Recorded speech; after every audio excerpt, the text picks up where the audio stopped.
it's me again here at Golf For You. Another little tip that might help you. What I'm doing through these little series of videos is trying to give you some simple things that might help you. I'm not saying they will.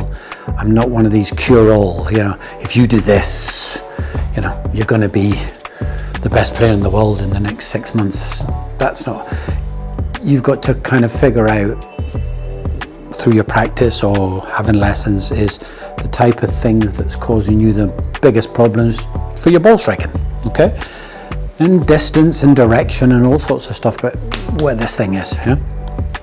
One of the things that I kind of like to see, and I like to work on with people that can do it, because there's some people just because injury can't do these type of stuff, but this is one or two things that you can do that will help you tremendously.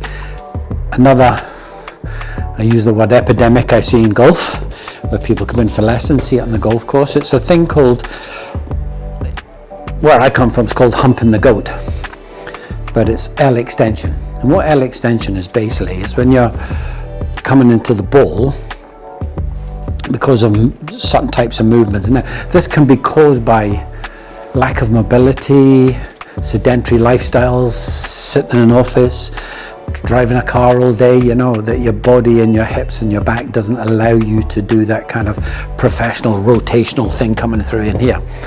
Now there is this L extension, humping the goat, there is some pretty good players out there on the tour that do it. I mean, Tyrrell Hatton, prime example, up. Yeah, so L extension or humping the goat basically means as you're traveling down, that L extension means that your body's extending, is straightening up way before the ball, okay, as you're coming into the ball. Now that can be caused by many things, as I say, injury, lack of mobility, many things that Adrian downstairs, who does all the fitness and stuff, he would know more about this stuff than me, and he does because he's helped me. Plug there, Adrian. Now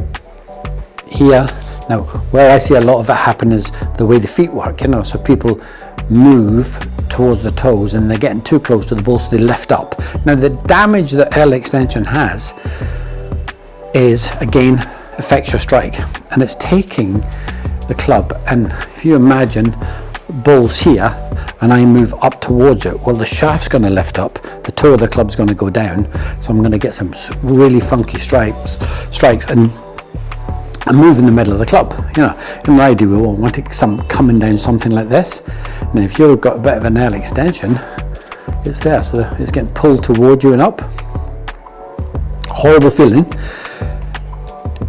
So think of that from how important that is to get decent ball striking. Now, as I say, L extension, there's some really top players do it, but if you start to improve in your footwork, because one of the main things I see, which I maybe mentioned before, is when people come down, this knee comes out, moves out this way, so everything straightens up, shoulders open up you go, hands start to flip in here. The simple things to think about and things you practice. There's a couple of things you can do here.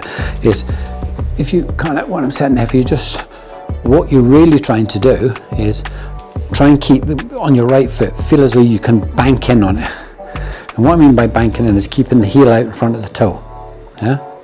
So if I do it from this side, and move in, okay. So you can practice you can get a bit of wood and put it like that and just feel as though your heel moves. It's a great thing for, the video that I did, I was talking about weight transfer. Great way to transfer your weight as well. When you're up in here, just bank into this sort of position. So great to practice it, and as you turn, you move up.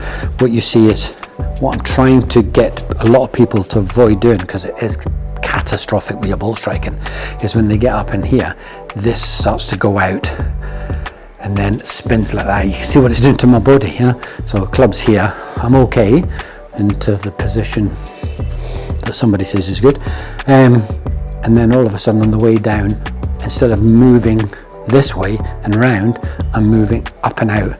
So shoulder comes out, club comes out, handle comes up, weird stuff happens. You can still play decent golf with it, but it makes it so much more difficult. So as I say, you're just banking in this foot. A really good way to practice it is to hit balls from impact. So impact is you want kind of something like this. This is what it should be, a little bit like that. Hips a little bit open, hands a wee bit forward with an iron. Don't be doing this too much with a driver. And see where my foot's banking in. So now it's easy. I can get quite easy weight transfer, and I just roll up onto my toe. Whereas if my impact is this, you can see what happens. Okay, and hit lots of golf balls from impact. So get yourself set up, push yourself into impact, just take little swings. Okay, so get into impact, don't move from there, just take little swings. Okay, and hopefully you'll get something like that. So give it a try, give it a practice. I'm not saying this is the be all and end all. Remember, these are just my opinions, and these are things that I see most commonly in this room. And I've just thought, give you some stuff that you can actually think about and work on. You got guys like Justin Thomas. He's up here like that. He's a good golfer. He's a major winner. But unless you're doing it every day of your life, and you find ways to manage it and practice it every single day, it can become a bit of a burden. So work with your feet. There'll be one coming soon, because I always find, for me, how would I explain, a field player, So if somebody told me to do something, I would have to feel it. You could show me on video, you can tell me about it, but I've got to feel what's happening, And I always found the easiest thing for me, especially with feet and hands, because field players tend to use the hands quite a lot. Think of the Mickelsons of this world, they're using the hands quite a lot through here. Is because it's touching something, The feet's touching the ground, so I can feel what they're doing. So easy enough, I can shut my eyes and feel the weight transfer.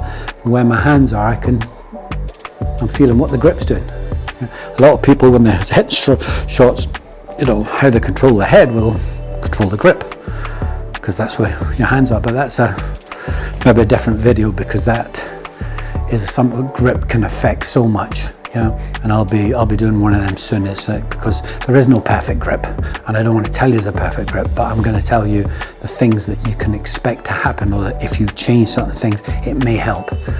So go back to the point. Go off on a tangent. Back to the point is this: banking in your foot, get into your impact position, take little shots from there. I'll do another one for you. So set up, impact. So my weight is now into my left heel and banked onto the inside of this. Hips slightly open, shoulders relatively square, little swing, all the way up to a finish. Again, I might just play golf like that. Anyway, hope that helps.